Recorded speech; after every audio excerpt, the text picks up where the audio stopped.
Hello everyone, स्वागत है आप सभी का ओपन एकेडमी पर। दोस्तों, एसएससी सीजीएल 2024 के प्रीवियस ईयर पेपर की ये जो सीरीज है ये अब चौथे पार्ट पर आ चुकी है। तो अगर आपने पिछले 3 पार्ट नहीं देखे हैं तो आप वो भी जरूर देख लीजिएगा, क्योंकि प्रीवियस ईयर जितने भी क्वेश्चंस आप लोगों के एग्जाम में पूछे गए हैं हिस्ट्री, ज्योग्राफी, पॉलिटी और स्टैटिक जीके को लेकर, जीके वाला जो पोर्शन है वो हम यहाँ पर कवर कर रहे हैं। तो आप यहाँ पर इस पूरी सीरीज को जरूर फॉलो कीजिए ताकि आप लोगों को हर एक चीज जो है यहाँ पर पता चल सके कि यहाँ पर, क्योंकि चीजें जो हैं वो डिटेल से भी हो रही हैं। और दूसरी बात, यहाँ पर किस टाइप के क्वेश्चंस एग्जाम में पूछे जाते हैं। आपको सब कुछ आता होगा, लेकिन अगर आपको क्वेश्चंस का पैटर्न नहीं पता है कि एग्जामिनर किस तरीके से यहाँ पर क्वेश्चंस पूछता है, तो डेफिनेटली वहां पर एक प्रॉब्लम आती है और आपको यहाँ पर एक प्रैक्टिस करने में भी हेल्प जो है वो मिलने वाली है। तो चलिए स्टार्ट करते हैं आज के आपके पहले क्वेश्चन के साथ। देखो, पहला जो क्वेश्चन आप लोगों का है यहाँ पर, राष्ट्रपति ने सर्वप्रथम अनुच्छेद 352 के अंतर्गत संकटकालीन परिस्थिति की यहाँ पर घोषणा करी थी। दोस्तों, यहां पर पूछा गया है आर्टिकल जो 352 है यहां पर, इसका जो प्रयोग है यहां पर राष्ट्रपति ने सर्वप्रथम कब किया था। देखिए, यहां पर अगर देखा जाए तो अभी तक 3 बार जो है यहां पर आर्टिकल 352 का यूज हो चुका है, जिसमें सबसे पहला जो यहां पर फर्स्ट टाइम यहां पर इसका प्रयोग किया गया था वो किया गया था यहां पर कब। ऑप्शन नंबर आपका बी यहां पर करेक्ट आंसर हो जाएगा। 1962 को यहां पर ये इमरजेंसी लगाई गई। 1962 को यहां पर 352 का यूज यहां पर किया गया आर्टिकल। अगर आपको पूछा जाए कि सेकंड कब किया गया था, तो 1971 की वॉर के अंदर, जो भारत और पाकिस्तान की जो वॉर चली थी उस दौरान। और एक आर्टिकल 1975 के अंदर भी यहां पर यूज हुआ था, यहां पर ये 1975, जो कि इंदिरा गांधी जी के द्वारा यहां पर ये इमरजेंसी लगाई गई थी। इनमें से 2 ऐसी इमरजेंसी है जो इंदिरा गांधी जी के समय यहां पर बेसिकली लगाई गई थी।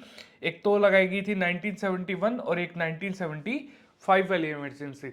ये नेहरू जी के टाइम यहां पर दोस्तों ये जो इमरजेंसी है ये लगाई गई थी। 1962 के अंदर यहां पर ये इमरजेंसी लगाई गई, जो कि कब तक चली, ये चली थी 1968। अच्छा, ये कौन सा दौर था अगर आपको पता होगा तो ये भारत और चाइना की जो वॉर है वो आप लोगों को देखने को मिलेगी। भारत और चीन युद्ध जो है उस दौरान यहां पर ये इमरजेंसी जो है वो लगाई गई। 1971 के अंदर जो भारत और पाकिस्तान का युद्ध हुआ था उस दौरान इमरजेंसी लगाई गई। और 1975 में जो आंतरिक अशांति को देखकर यहां पर जो इमरजेंसी है दोस्तों वो यहां पर लगाई गई थी। क्लियर है। अगला क्वेश्चन देखिए, अगला क्वेश्चन यहां पर है, आर्टिकल 356 के अंतर्गत आपात स्थिति की घोषणा होने पर राज्य पर शासन कौन करता है। देखिए दोस्तों, अगर हम राज्य के ऊपर शासन की बात करें यहां पर, तो यह करता है कौन, राज्यपाल। अगर आर्टिकल 356, देखिए सबसे पहले तो आप ये समझ लीजिए कि आपातकाल की घोषणा कितने आर्टिकल के तहत होती है। देखो, आपातकाल जो है वो 3 तरीके से लगाया जाता है। 3 आर्टिकल्स पर यहां पर आपातकाल लगाया जाता है। एक तो है आर्टिकल 352, एक आर्टिकल 356 और एक आर्टिकल 360। अगर हम आर्टिकल 352 की बात करें तो हमने अभी बात की है इसके बारे में कि आर्टिकल 352 अभी तक 3 बार लग चुका है। ठीक है। अगर हम यहां पर बात करें आर्टिकल 356, तो 356 है ना, ये राज्य में आपातकाल की बात करता है। राज्य में आपातकाल की यहां पर बात करता है। और अगर हम यहां पर बात करें आर्टिकल 356, ये यहां पर फाइनेंशियल जो यहां पर इमरजेंसी है वो लगाने की घोषणा यहां पर की जाती है आर्टिकल 360 के अंतर्गत। अच्छा, आर्टिकल 360 अभी तक कितनी बार अप्लाई हो चुका है। देखिए, ये तो बहुत बार अप्लाई हो चुका है आर्टिकल 356 तो, लेकिन आर्टिकल जो 360 है ना, ये अभी तक सिंगल टाइम भी यहां पर अप्लाई नहीं हुआ है। सिंगल टाइम भी अप्लाई जो है वो नहीं हुआ है। फाइनेंशियल जो यहां पर इमरजेंसी है अगर वो लगाया जाता है तो हर एक सरकारी व्यक्ति जिनको भी सरकार जो है वो पे करती है, तो हो सकता है उनकी कुछ समय तक जो सैलरी है वो भी होल्ड की जा सकती है सरकार के द्वारा, या फिर सैलरी को हाफ किया जा सकता है। ठीक है, तो ये सारे काम जो है ये बेसिकली इमरजेंसी के अंदर 360 के अंतर्गत किए जाते हैं। यहां पर पूछा गया है कि आर्टिकल 356 जब लगाया जाता है ना, तो राज्य पर कौन शासन करता है। देखिए, जिस तरीके से भारत का प्रधान राष्ट्रपति होता है, कौन होता है, प्रेसिडेंट होता है, वैसे ही जब हम स्टेट की बात करते हैं, जब हम यहां पर राज्य की बात करते हैं, तो यहां का जो प्रधान होता है ना, वो कौन होता है, याद रखना, वो होता है राज्यपाल। तो जिस तरीके से राष्ट्रपति देश का मुख्य होता है, वैसे ही राज्य का जो मुख्य होता है वो यहां पर राज्यपाल होता है। जिस तरीके से राष्ट्रपति नाम मात्र का मुख्य होता है, वैसे ही राज्यपाल भी यहां पर नाम मात्र का ही होता है, क्योंकि पूरा कंट्रोल देश पर प्रधानमंत्री का होता है, क्योंकि ये जो सत्ताधारी रूल पार्टी होता है उसका मुख्य होता है। तो इसीलिए यहां पर ये रहता है, और राज्य के अंदर यहां पर सीएम यानी कि मुख्यमंत्री जो है उसकी सलाह पर कौन कार्य करता है, उसी की सलाह पर यहां पर राज्यपाल कार्य करता है। तो राज्यपाल आप लोगों का क्या हो जाएगा दोस्तों, राइट आंसर हो जाएगा। क्लियर है। अगला क्वेश्चन देखिए, अगला क्वेश्चन यहां पर आपसे पूछा गया है, किस सदन में अध्यक्ष उस सदन का सदस्य नहीं होता है। किस सदन में अध्यक्ष उस सदन का सदस्य नहीं होता है। बिल्कुल, देखिए, अगर हम यहां पर बात करें, हमारे दो पार्ट यहां पर आप लोगों को देखने को मिलेंगे संसद के, ठीक है। एक तो है लोकसभा और एक है दोस्तों राज्यसभा। एक आप लोगों की क्या जाएगी, राज्यसभा। ये दोनों ही पार्ट आप लोगों के संसद के पार्ट होते हैं। वैसे संसद का एक और पार्ट होता है प्रेसिडेंट, ठीक है, वो अलग मैटर में होता है, लेकिन अगर हम बात करें कि भाग की बात करें, तो मेनली लोकसभा और राज्यसभा आप लोगों को देखने को मिलते हैं संसद के अंदर, संसद के पार्ट के तौर पर।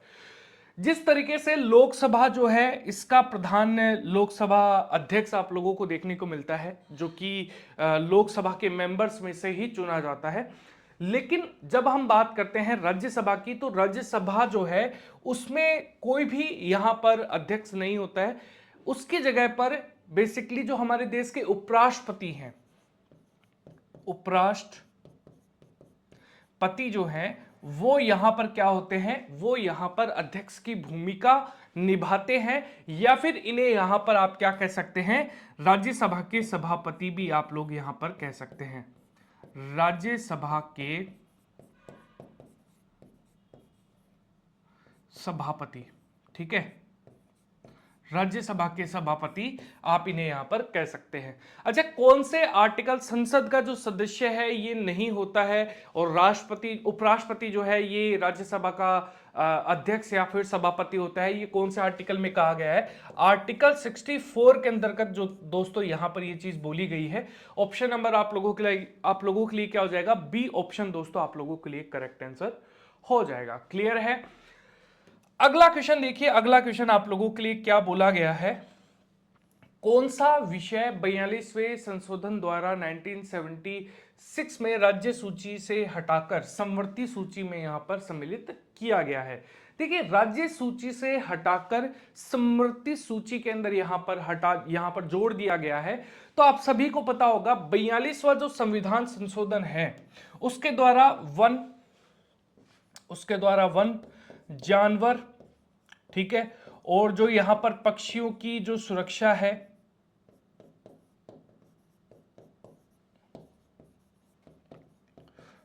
है, ये न्यायालय, प्रशासन, जनसंख्या नियंत्रण, परिवार नियोजन, इसके अलावा शिक्षा, और इसके अलावा यहां पर जो भी वोटिंग राइट्स हैं वो यहां पर समवर्ती सूची के अंदर यहां पर ला दिए गए थे।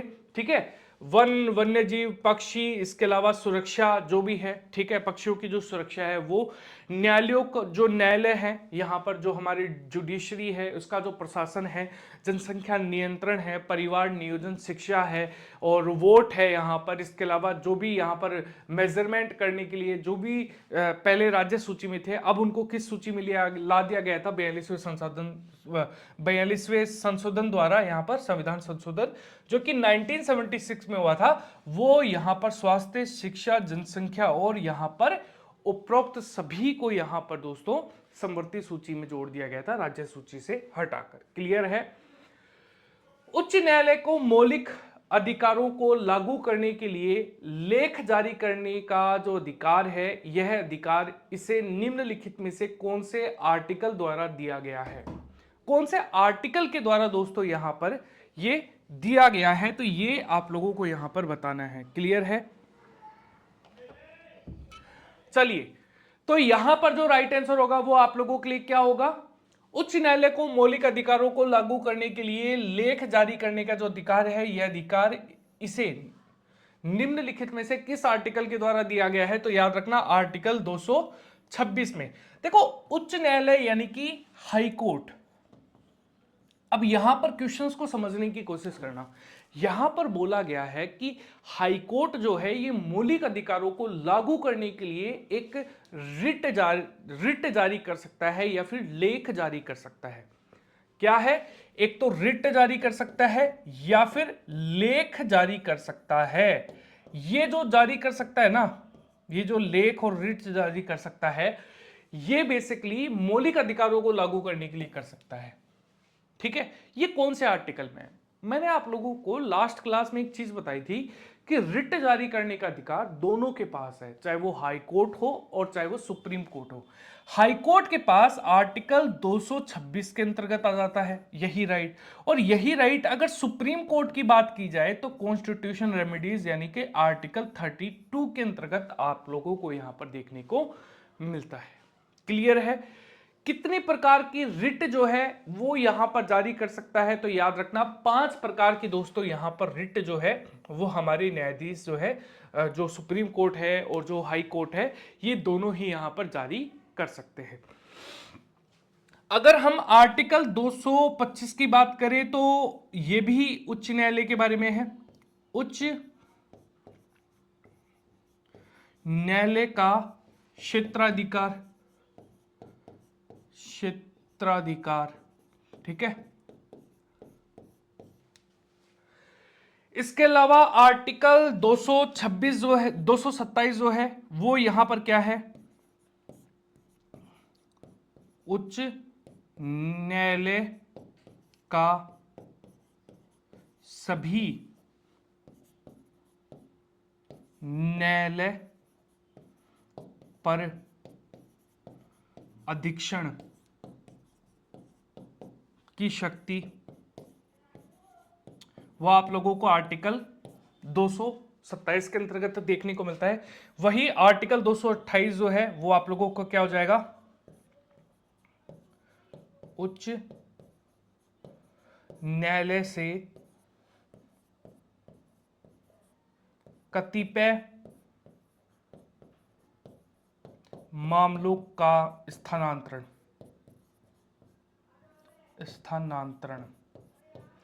ये आर्टिकल 228 के अंतर्गत आप लोगों को यहां पर देखने को मिलता है। क्लियर है? कोई डाउट है तो यहां पर कमेंट सेक्शन में जरूर लिख दीजिएगा। अगला क्वेश्चन देखिए, संविधान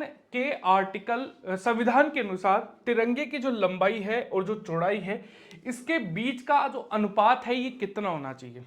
देखो, सबसे पहला क्वेश्चन तो हमारे तिरंगे के बारे में यह आता है कि ये जो हमारा तिरंगा है ये डिजाइन किसने किया था? तो आप सभी को पता है पिंगली वेंकैया जो व्यक्ति हैं, पिंगली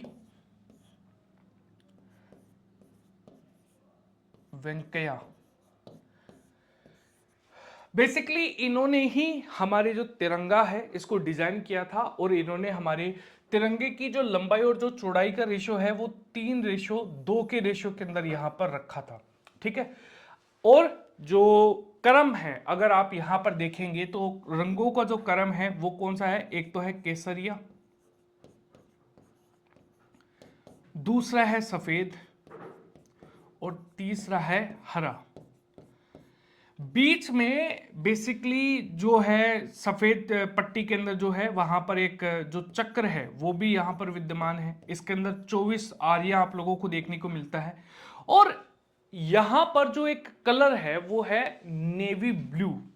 ठीक है, नेवी ब्लू जो कलर है वो आप लोगों को इस चक्र का जो कलर है वो देखने को मिलता है। ये जो 24 आरियां जो है यहां पर, जो भी एक बीच में जो चक्र हमने यहां पर विद्यमान किया है, वो हमने सारनाथ स्तंभ से लिया था, और वहां पर जो चक्र के अंदर जो आर्यों की संख्या थी वो आई थिंक थी 32 के आसपास, ठीक है। तो उसमें से हमने 24 आर्यों वाला ही कॉन्सेप्ट यहां पर अडोप्ट किया है। क्लियर है। अगला देखो, स्वतंत्र भारत की पहली महिला राज्यपाल जो है वो कौन थी? तो दोस्तों अगर हम स्वतंत्र भारत की पहली महिला राज्यपाल की बात करें तो श्रीमती सरोजनी नायडू जो है वो आप लोगों को यहां पर देखने को मिलेंगी। यानी कि ऑप्शन नंबर आप लोगों के लिए क्या हो जाएगा? ए आपका करेक्ट आंसर हो जाएगा। दोस्तों अगर हम सुचेता कृपलानी की बात करें तो आप सभी को पता है ये पहली महिला मुख्यमंत्री थी 1963 के अंदर।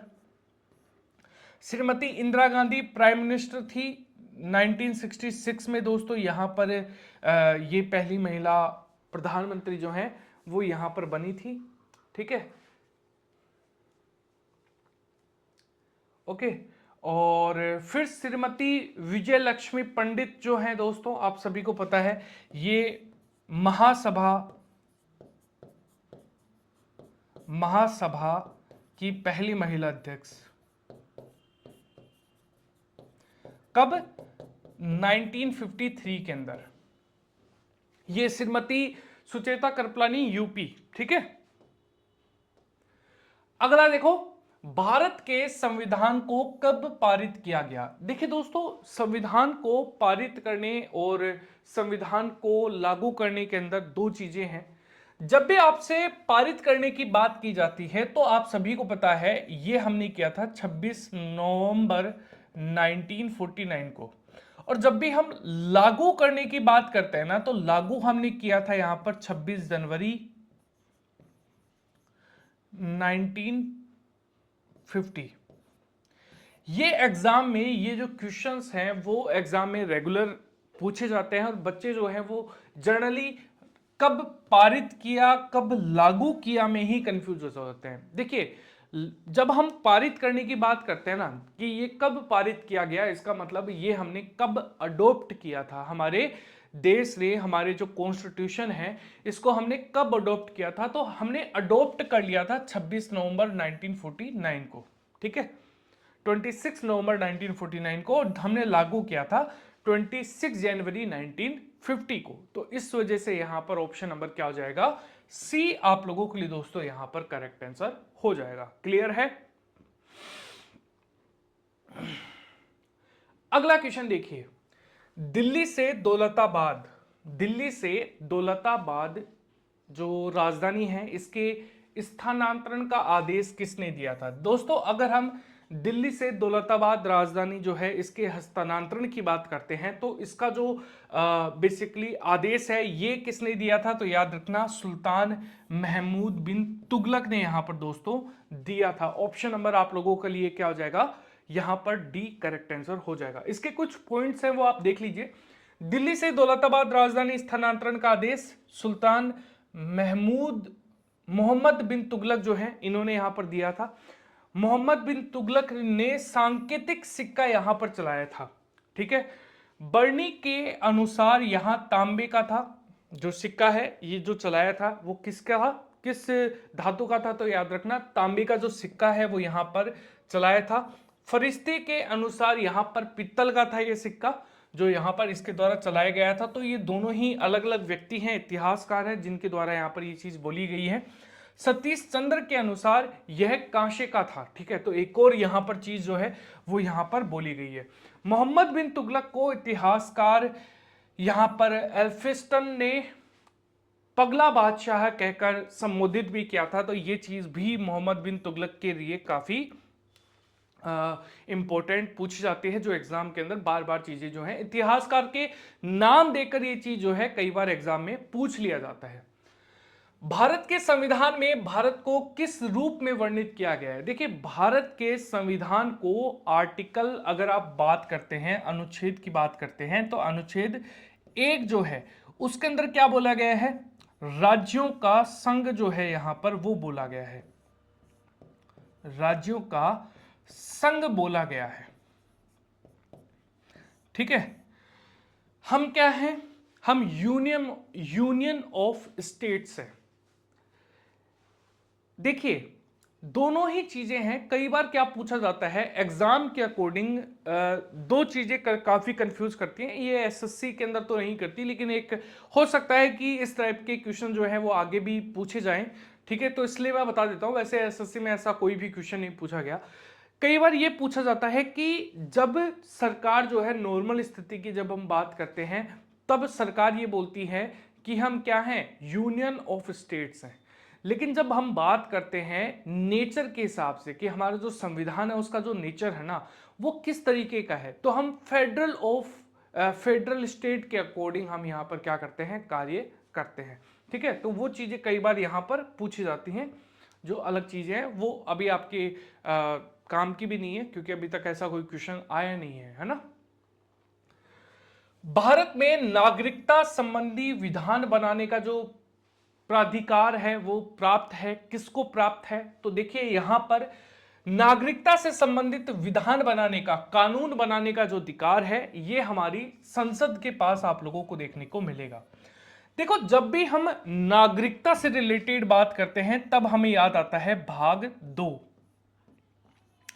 भाग 2 किससे रिलेटेड है, तो याद रखना नागरिकता से रिलेटेड आप लोगों को दोस्तों देखने को मिलेगा। ये किससे रिलेटेड है, नागरिकता से दोस्तों रिलेटेड आप लोगों को यहां पर देखने को मिलेगा। जब भी नागरिकता में बात होती है आर्टिकल की या फिर हम बात करते हैं अनुच्छेद की, तो आप लोगों का आर्टिकल 5 से लेकर 11 तक दोस्तों यहां पर इसका वर्णन जो है वो देखने को मिलता है। तो नागरिकता जो है संसद के पास ये अधिकार हैं, ये कौन से आर्टिकल में बोले गए हैं, ये आर्टिकल 11 के अंदर आप लोगों को यहां पर देखने को मिलता है। तो ये क्वेश्चन काफी इंपॉर्टेंट है एग्जाम के पॉइंट ऑफ व्यू से। देखो, रणजीत सिंह किस सिख मिसल से संबंधित थे। दोस्तों, एग्जाम के अंदर कई बार सिख मिसल को लेकर यहां पर क्वेश्चन पूछे जाते हैं। देखो, अगर आप यहां पर बात करते हैं मिसल, तो मिसल क्या है, मिसल बोला जाता था किसे, राज्यों को। ठीक है, यानी कि अगर मैं बात करूं कि सिख जो हैं वो कितने मिसल में या फिर कितने राज्यों में बटे हुए थे, तो यहां पर 12 है मिसल जो है उनसे संबंध यहां पर संगठित आप लोगों को देखने को मिलते हैं सिख। ठीक है, अगर हम यहां पर बात करते हैं जो रणजीत सिंह है ये किस सिख मिसल से यहां पर जुड़े हुए थे, तो याद रखना यहां पर शुक्र चकिया जो है मिसल, उससे यहां पर इनका जो संबंध है वो आप लोगों को देखने को मिलता है। अच्छा, हर एक मिसल का क्या होता था, यहां पर हर एक मिसल का यहां पर क्या होता था, सरदार होता था। ठीक है, और रणजीत सिंह ने अपनी दो राजधानी जो है वो यहां पर बनाई हुई थी। ये दो राजधानी कौन कौन सी थी, एक तो थी लाहौर और एक थी यहां पर अमृतसर। कहा जाता है कि जो लाहौर है ये किस तरीके की राजनीतिक राजधानी थी। ठीक है, और अमृतसर जो है ये एक धार्मिक राजधानी के तौर पर यहां पर देखने को मिलती थी।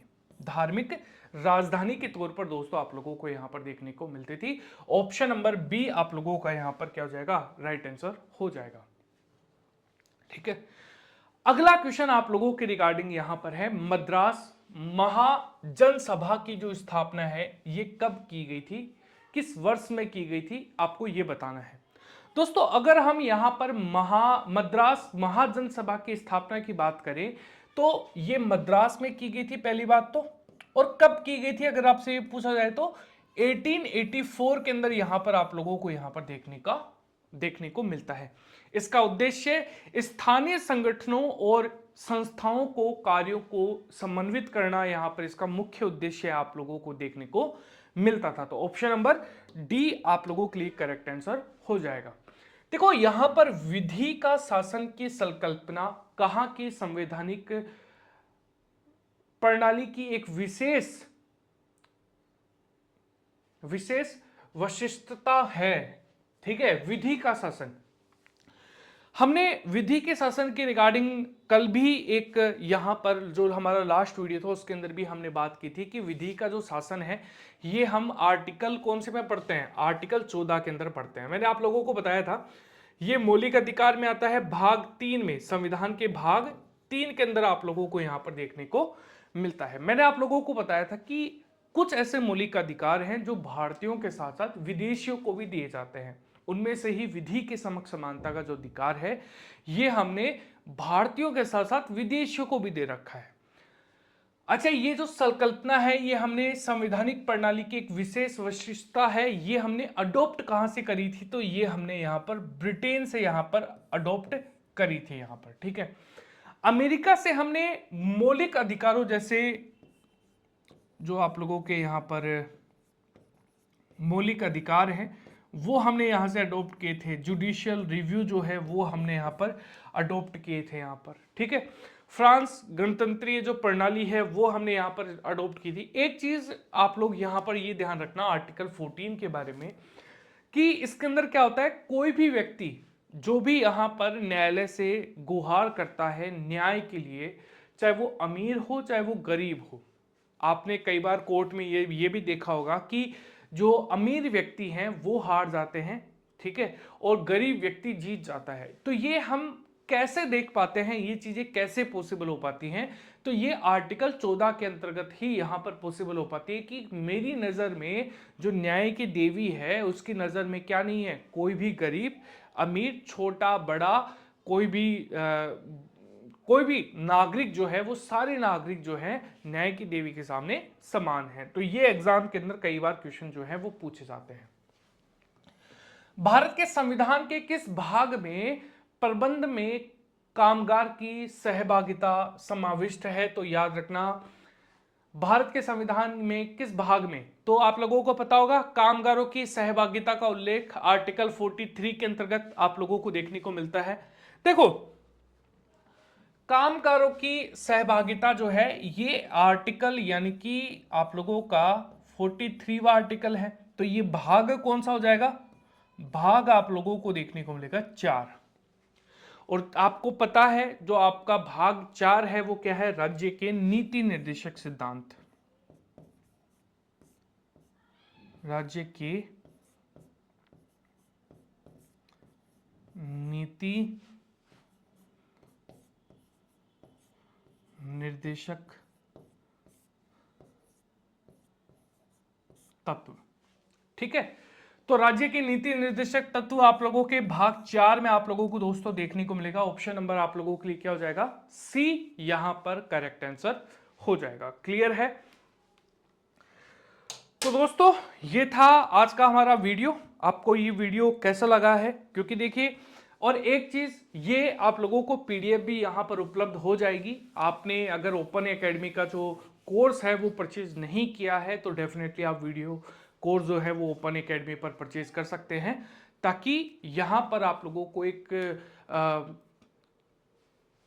प्रिपरेशन करने के अंदर, क्योंकि वहां पर आप लोगों को थ्योरेटिकल कोर्सेज जो हैं जैसे कि आप लोगों की पूरी डिटेल से हर एक चीज, यहां पर तो मैं बहुत कम एक्सप्लेन कर रहा हूं, लेकिन जो आपको पूरा कोर्स देखने को मिलेगा एमसीक्यूज के अंदर, वहां पर तो आपको छोटी छोटी डिटेल्स के ऊपर भी हमने डिस्कशन किए हुए हैं।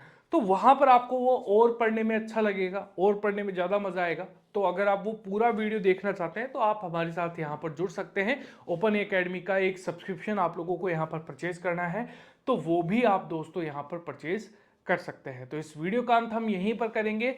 जय हिंद, जय भारत दोस्तों। अगले वीडियो में मिलते हैं।